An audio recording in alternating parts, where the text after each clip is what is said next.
आभार प्रदीप जी सर का, बहुत बहुत शुक्रिया प्रदीप जी सर का कि आइए।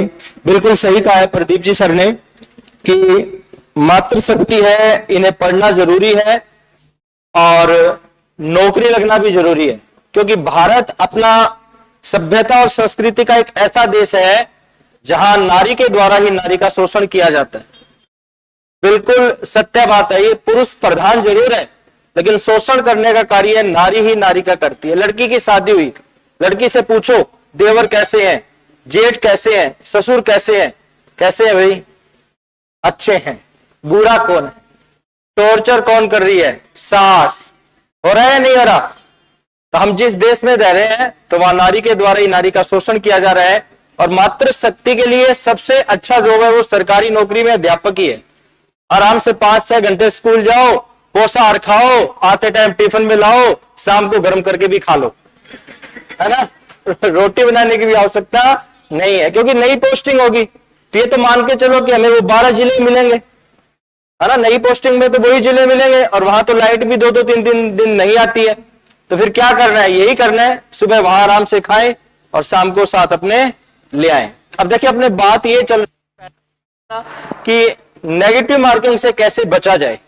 तो अभी जो अपनी परंपरा चल रही है फर्स्ट ग्रेड में, सेकंड ग्रेड में या ग्रेड थर्ड में, तो साधारण सी परंपरा ये है कि पहले पेपर में हमें 40% अंक लाने हैं। अगर 40% अंक लाएंगे तभी हमारी सेकंड कॉपी चेक होगी। अब फर्स्ट ग्रेड का जो भी रिजल्ट आया, रिजल्ट आपने देखा होगा, वो विद्यार्थी थे जो ग्रेड सेकंड पेपर में तो अच्छे परसेंट ला रहे थे, 70 तक पहुंच गए, लेकिन फर्स्ट पेपर में 40% अंक नहीं ले पाए। तो आपको पहले ये याद रखनी है कि जहां अपने 40% अंक पूरे हो गए वहां अपने पेन को रोक देना है, आगे नहीं बढ़ना अपने को। अगर 40 हमने ले लिए तो निश्चित रूप से हम सरकारी नौकरी के चांस बढ़ जाएंगे और नौकरी हम लगेंगे। दूसरा देखें, अभी नहीं, ये हमारी इच्छा शक्ति है, अचेतन मन है।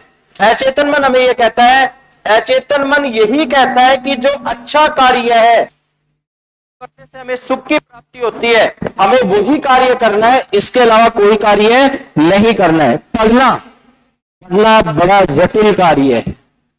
फेसबुक चलाओ, ट्विटर, व्हाट्सएप, रील बनाओ, नींद नहीं आएगी, 2-3 रात तक भी नींद नहीं आएगी। जैसे ही किताब हाथ में ली नींद आना शुरू, तो बिना बुलाए आती है। हाँ बिल्कुल।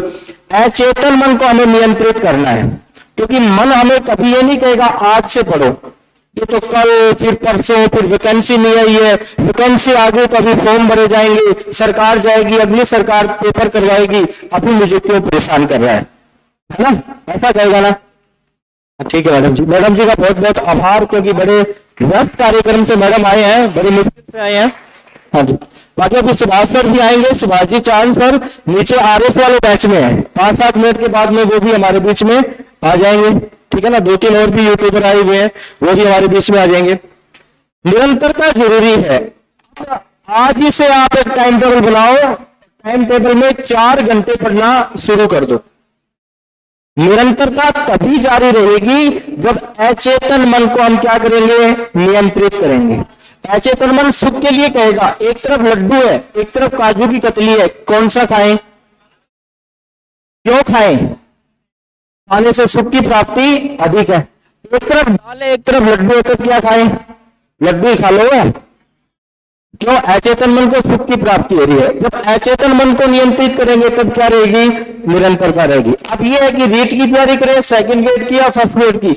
यदि आपने एमए कर रखा है, ठीक है, एमए कर रखा है और आप में रिस्क लेने की क्षमता है, तो फर्स्ट ग्रेड का कोई भी पेपर देख लो, जनरल की मेरिट है वो 60% क्रॉस नहीं कर रही है, पॉलिटिकल की तो 40% ही रही है। इससे और कम क्या हो सकती है? 40 नंबर लाने, 40% लाने हैं, 40 पे जनरल जा रहा है। तो अगर आप में रिस्क लेने की क्षमता है तो आप सबसे पहले इसकी तरफ ध्यान दें, क्योंकि भीड़ तो कहां मिलेगी? रीट में मिलेगी। रीट में सबसे ज्यादा भीड़ है। जितनी बड़ी पोस्ट है फार्मों की संख्या उतनी कम है। ईआरओ को देख लो 3 लाख है, रीट में देख लो 16 लाख थे, है ना अंतर? तो जितनी बड़ी पोस्ट है फॉर्मों की संख्या उतनी कम हो जाएगी। उसके बाद देखिए 2 विकल्प, इसे कहते हैं उपागम उपागम द्वंद्व, उप लेवल का। क्या करें क्या ना करें। एक तरफ कुआं एक तरफ खाई, सड़क पे चलते हैं, इधर उधर नजर भाग जाती है, 1 मिनट इसको देख लेते हैं, 1 मिनट इसको देख लेते हैं। वो उपागम उपागम द्वंद है। तो 2 विकल्पों में से जब एक का चयन करना है तो पहले तो चारों विकल्पों को पढ़ें कि चारों विकल्प उस पर्सन के साथ मैच कर रहे हैं या नहीं कर रहे। उसके बाद किसी एक का चयन करें। उसके बाद क्या है, परीक्षा में तनाव की स्थिति है। परीक्षा में तनाव की स्थिति क्यों होती है? मूल वजह यह है कि इसको 1 साल तो काम में नहीं लिया, इसको बिल्कुल भी छेड़ा ही नहीं 1 साल, और जब एग्जाम की डेट आ गई फिर 1 महीने इसको छोड़ा नहीं, 10 घंटे 15 घंटे 16 घंटे, माइक में आवाज कम होगी गुरुजी, दूसरे वाला देना, तो काम में थोड़ा ज्यादा कर दिया। इसको क्या लगता है कि बेटा 1 महीने तूने मुझे परेशान किया है, अब 2 घंटे मैं तुझे परेशान करूंगा। पेपर हॉल में हमारे साथ ऐसा होता है। कई बार आपने देखा होगा जब हम किसी पर्सन को लेकर के सोचते हैं तो हमें वो कॉपी रजिस्टर किताब दिखाई देना शुरू हो जाता है जिसमें हमने उसको पढ़ा था, और ज्यादा इसको काम में लेते हैं तो पेज दिखाई देना शुरू हो जाता है, ऊपर पढ़ा था, बीच में पढ़ा था या नीचे था, ऐसा होता है ना। लेकिन क्या पढ़ा था ऐसा कभी दिखाई देता है क्या? ऐसा कभी दिखाई देता है क्या? नहीं देता। क्यों नहीं देता? क्योंकि ये टॉर्चर हो जाता है। क्योंकि इसको 1 महीने ज्यादा काम में ले लिया ना, 1 महीने इसको ज्यादा काम में ले लिया तो ये टॉर्चर करता है फिर हमें। इसलिए सबसे ज्यादा जरूरी ये है कि इस पे दबाव नहीं बढ़ाया जाए, रोजाना 4-5 घंटे पढ़ा जाए, फिर ये जीते, दिक्कत नहीं आएगी। क्या पढ़े? ये आपने रीट को भी देखा था, फर्स्ट ग्रेड को भी देखा है। जो अपनी किताबें हैं बोर्ड की, चाहे वो आरबीएससी की है चाहे वो एनसीईआरटी की है, बोर्ड की किताबों को उठा के देख लो और अपना ऑब्जेक्टिव पर्सन देख लो किसी भी पेपर का, कहां से आ रहा है? वहीं से आ रहा है ना। राजस्थान अध्ययन हर पेपर में फर्स्ट ग्रेड में 43% थे राजस्थान अध्ययन के। अपने उनको छोड़ करके किसकी तरफ भागते हैं? गाइडों की तरफ। ये गाइड लिया, गाइडें बहुत ले आते हैं, लेकिन ईमानदारी से बताना किसी भी गाइड को पहले पेज से लेकर के अंतिम पेज तक पढ़ाया गया? सही सही बता देना, एकदम मां सरस्वती के मंदिर में बैठे हैं आप, पढ़ाया गया? अगर उस एक गाइड को हम पढ़ लेंगे ना तो फिर ये पूछने की आवश्यकता नहीं रहेगी क्या पढ़ें। गाइडें सभी बराबर है। और आजकल तो यूट्यूब का जमाना है, मैं यूट्यूबर बन गया, मेरी गाइड आ गई, ये बन गए, इनकी आ गई, वो आ गया, ठीक है ना। अगर वो मैं नहीं कह रहा, वास्तविकता की बात है ये। कोई एक गाइड ले आओ, अगर गाइड नहीं लाते हो तो 6 से 12 अपनी राजस्थान अध्ययन है, हिस्ट्री की तैयारी कर रहे हो तो एनसीईआरटी है। तो जो भी आप किताब पढ़ो, या तो एक गाइड पढ़ो, 10 गाइडें पढ़ोगे तब भी 10 ही लाइनों का अंतर आएगा। ऐसा तो है नहीं कि एक किताब में लंबाई चौड़ाई ज्यादा दे रखी है, एक में कम दे रखी है। एक ही किताब को 10 बार पढ़ना है, ना कि 10 किताबों को एक बार। और एक बार भी हम तो नहीं पढ़ पाते हैं, पढ़ाएगा ऐसा? तो जो भी अपने पास गाइड है उस गाइड को ही बार बार पढ़ें, साथ में राजस्थान अध्ययन आपको पढ़ना जरूरी है। और अगर आप फर्स्ट ग्रेड की तैयारी कर रहे हैं, सेकंड ग्रेड की तैयारी कर रहे हैं, फिर आपको एनसीईआरटी पढ़ना है राजस्थान अध्ययन के साथ साथ। रीट तक जाते हैं तो आपको राजस्थान अध्ययन ही पढ़ना है और अपने को नहीं पढ़ना, क्योंकि नीचे सिलेबस में देखना लिखा हुआ है ना, स्पष्ट लिखा हुआ है कि आपको राजस्थान अध्ययन ही पढ़ना है। और पेपर में भी कहां से आ रहा है? वहीं से आ रहा है। उसके बाद देखें, पहले पढ़ करके आए या बाद में पढ़े? एक बार पहले पढ़ के आए आप कोचिंग में, मान लो राज्यपाल पढ़ना है, एक बार जो भी आपके पास गाइड है या जहां से भी आपने यूट्यूब से पढ़ा है या कोई नोट्स है, तो एक बार आप वो पढ़ के आए। उसके बाद आप कोचिंग में पढ़ लें, फिर देखें कि दोनों में अंतर आ रहा है क्या। ऐसा भी हो सकता है कि यहाँ कोचिंग वाले कोई 2-4 लाइनें फालतू लगवा दे, या फिर जो आप पढ़ के आए हैं आपके दिमाग में 4-5 लाइनें फालतू है, तो आप सर से पूछ सकते हैं कि सर वहां ये भी चीजें थी, ऐसा होगा या नहीं होगा। तो एक बार पढ़ के आए, एक बार यहां पढ़े और एक बार घर पे जाने के बाद पढ़े, निश्चित रूप से वो सारी चीजें आपको याद हो जाएगी। आरपीएससी, ये बहुत बढ़िया बात है कि आरपीएससी ऐसा क्यों करती है। आरपीएससी की एक्सपर्ट टीम है, हर पेपर के 3-3 सेट तैयार करवाए जाते हैं और उसके बाद में किसी एक पेपर को सिलेक्ट किया जाता है। लेकिन फिर भी आरपीएससी की बात नहीं है। अधीनस्थ बोर्ड में देख लो, रीट का रिजल्ट अप्रैल में आ जाना चाहिए था, लेकिन अभी तक रिजल्ट नहीं आ पाया। तो ये बड़ा सोचनीय और विवादनीय मुद्दा है कि जो संस्थाएं, चाहे वो पीएससी है, चाहे वो अधीनस्थ बोर्ड है, जो हमें एग्जाम के लिए पाठ्यक्रम जारी करती है, तो हमारे लिए तो इतना कुछ पाठ्यक्रम तैयार कर दिया और खुद की टीम को वो संभाल नहीं पाती, जो ऐसे पर्सन उठा के ले आती है। उनको ये भी पता नहीं है वास्तविकता में देखा जाए कालीबंगा सभ्यता, अभी पीछे ही पूछा गया था, हनुमानगढ़ की बजाय विकल्प में क्या था, गंगानगर था। तो उसके बाद हमसे प्रूफ मांगती है कि आप साबित करें ये गंगानगर में नहीं है ना, हमसे ही मांगती है वो। कभी उसने कहा था कि मैं साबित करती हूँ जी गलत है मेरा पर्सन। ये भी टॉर्चर करने का एक नया तरीका है, ठीक है ना।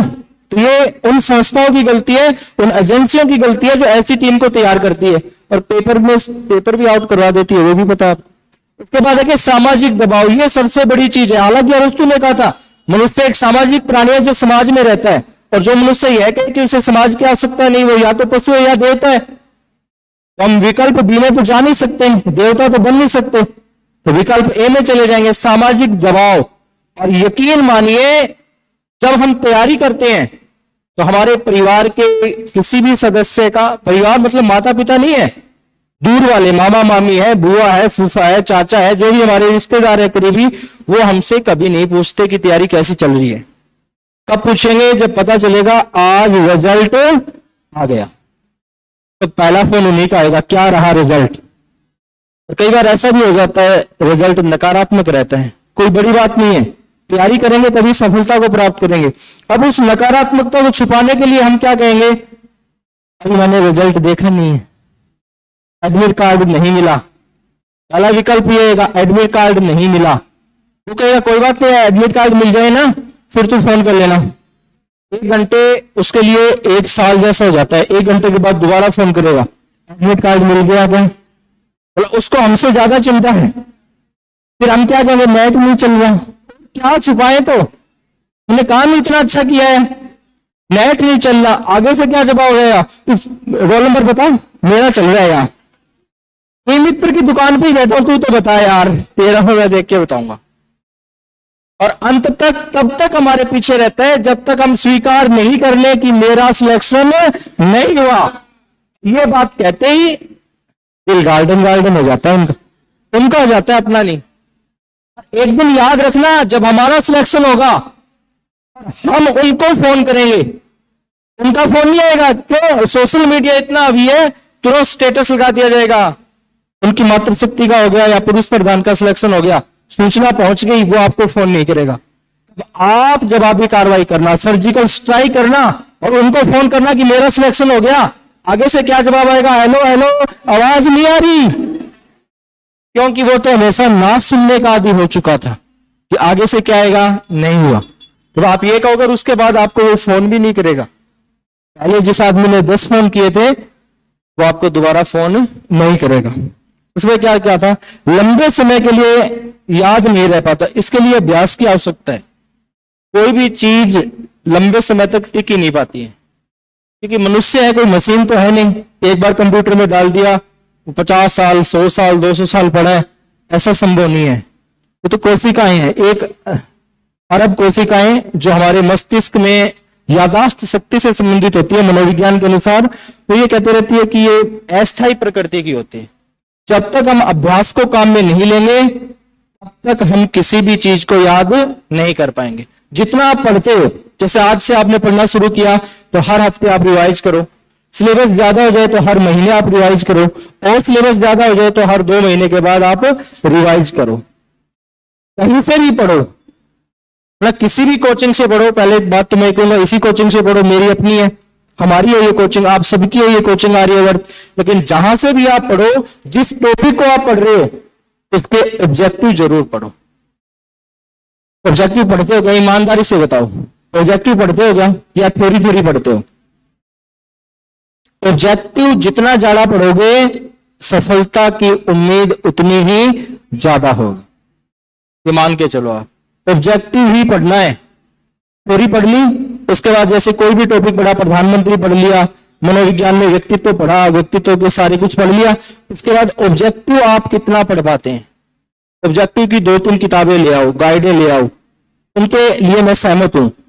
थ्योरी की गाइड आपके पास एक ही होनी चाहिए, राजस्थान अध्ययन की किताब आपके पास होनी चाहिए। सेकंड ग्रेड और फर्स्ट ग्रेड की तैयारी कर रहे हो तो जो आपका सब्जेक्ट है उसकी एनसीईआरटी की किताबें भी होनी चाहिए, लेकिन ऑब्जेक्टिव किताब आपके पास 2-3 होनी चाहिए।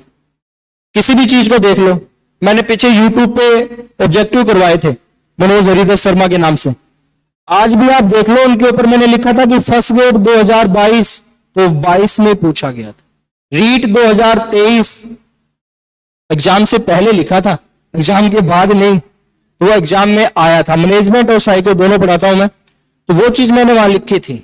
वजह क्या है, जब आप ऑब्जेक्टिव पढ़ना शुरू कर दोगे तो अपने आप में चारों विकल्प में कौन सा अलग है वो सोचने की क्षमता पैदा हो जाएगी। और केवल थ्योरी पढ़ के जाओगे तो फिर दिक्कत आनी है, थ्योरी पढ़ी हुई ज्यादा समय तक टिक नहीं पाएगी। उस चीज के ऑब्जेक्टिव पढ़ना मैं लिख के देता हूं, आज से आप जो आप ऑब्जेक्टिव पढ़ो उसकी थ्योरी पढ़ो, ऑब्जेक्टिव पढ़ो, थ्योरी पढ़ो, ऑब्जेक्टिव पढ़ो, निश्चित रूप से जो भी अपनी वैकेंसी आएगी उसमें आपका सिलेक्शन होगा। ब्राह्मण हूं, 5 कपड़े और मिठाई आप मेरे को खिला सकते हैं, ठीक है ना। और कोई है तो बताएं आप, कुछ कहना सुभाष सर कितनी देर में आएंगे? हाँ जी, अच्छा हाँ जी गुरु जी।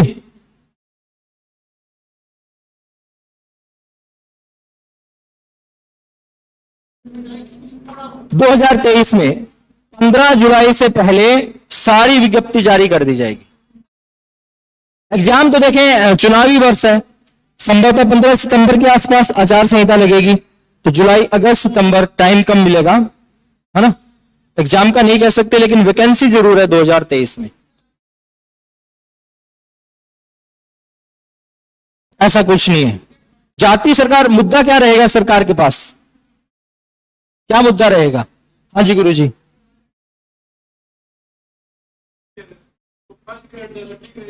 एमए फर्स्ट ईयर है, अभी आप रीट के तरफ जाएं क्योंकि रीट अभी जुलाई में आने वाली है। बीए कर रखा है आपने, सेकंड ग्रेड में जा सकते हैं क्योंकि एमए आप फाइनल करोगे, 1 साल आपका वो रह गया। हाँ जी, प्रीवियस चल रही है आपके अभी, फिर आप फाइनल में जाओगे तो ये तो 2025 तक चलेगी, 2024, 2023, 2024। हाँ, तो उसके बाद फर्स्ट ग्रेड और मिलेगी आपको, तो पहले आप रीट में जाएं, अभी रीट पे, क्योंकि संस्कृत डिपार्टमेंट की भी आने वाली 21,000, बहुत बड़ी वैकेंसी है वो भी संस्कृत की। और बताएं। हाँ जी,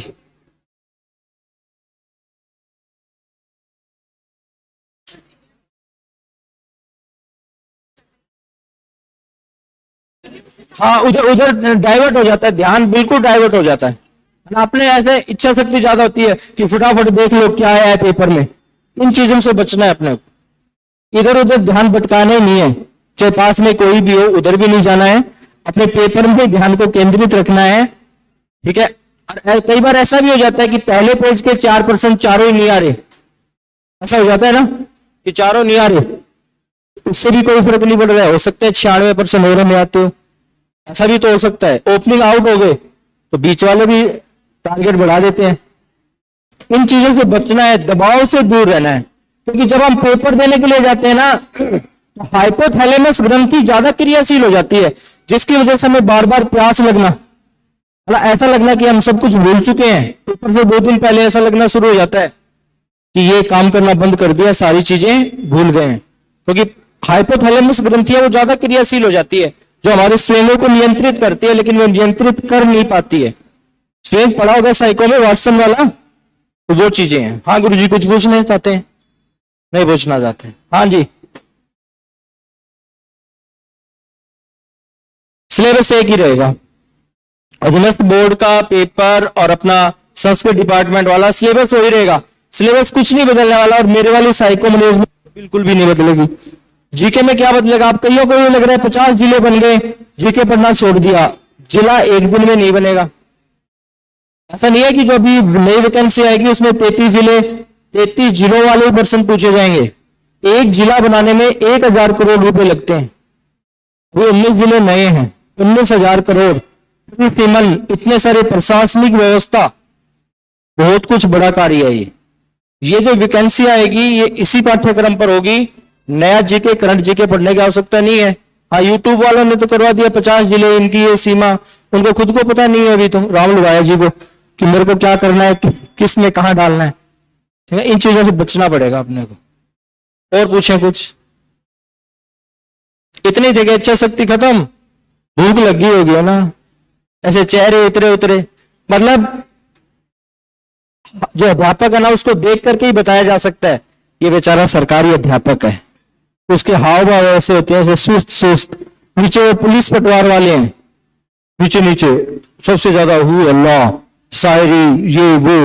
उससे ऊपर थोड़े आरएस वाले हैं, वो आरएस की तरह हैं। और अध्यापक वाले देखते ही पता चल जाता है कि अध्यापक है बेचारे समाज से परेशान हैं, पत्नी पीड़ित है ना। शादीशुदा तो पत्नी पीड़ित है, मातृ शक्ति से क्षमा चाहूंगा, ऐसा हो जाता है। हाँ जी, तो तभी तो कह रहे हैं नौकरी लगो भी। हाँ जी, हाँ ये भी बात सही है ना। जब नौकरी लगेगा ना तो जवाबी कार्रवाई कर देंगे, सर्जिकल स्ट्राइक।